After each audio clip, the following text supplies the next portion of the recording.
Morning, Chris. Welcome to the Social Drinking Hangover Edition.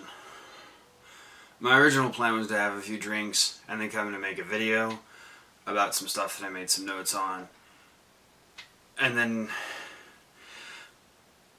I had about that much vodka and some whiskey and some amaretto and I think a little bit of wine.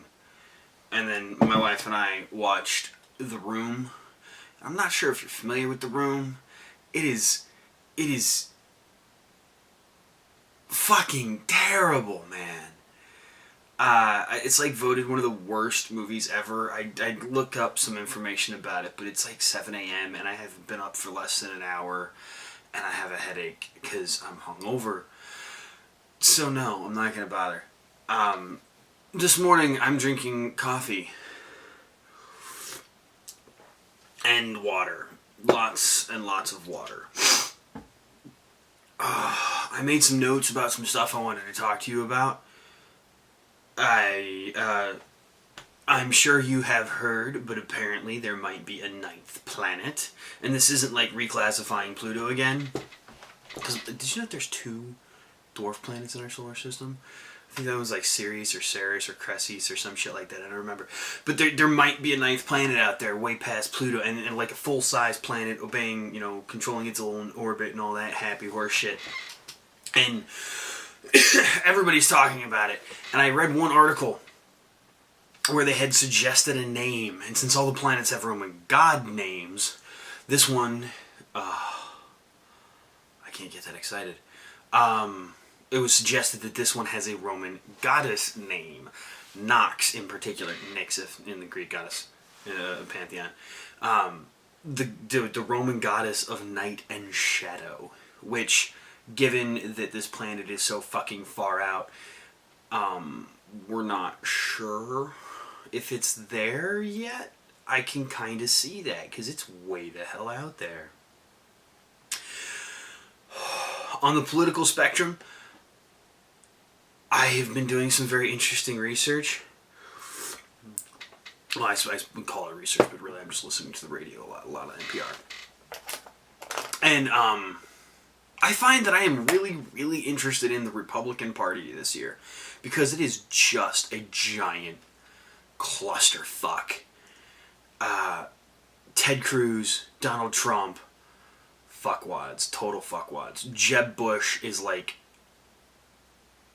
a soppy, embarrassed piece of paper.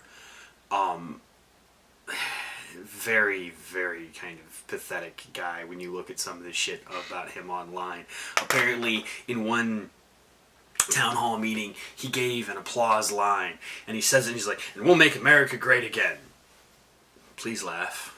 Or please clap, sorry, he says please clap. It's just like, wow, dude. Just wow. But we've elected people like that before, so we could do it again. Maybe. I hope not. But out of all of them, oddly enough, Marco Rubio seems like the most normal of the Republicans. And I haven't done a whole bunch of research, so this is just things that I've been hearing. But I did check out one site called votesmart.com. And it seems like a pretty valid site. I checked it through a couple other places that recommended it, and everybody seems to think that the information on there is really good. It's very interesting. You can just look up individual politicians. You can see their voting history. They do this survey of honesty or integrity or some shit. I can't remember exactly what they call it. But they go through and they cite their sources on certain topics, and they're like, does this politician agree with the free choice in abortion and women's rights? And it'll say yes, no, and it'll give it as inferred or stated position. And if it's inferred, then they'll actually give quotes and links to where the politician has actually said things. And if the position is unclear because the politician has contradicted themselves, they'll put both. Ow. They'll put both of their positions into it.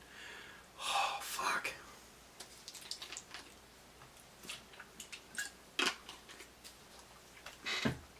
Water's a good thing.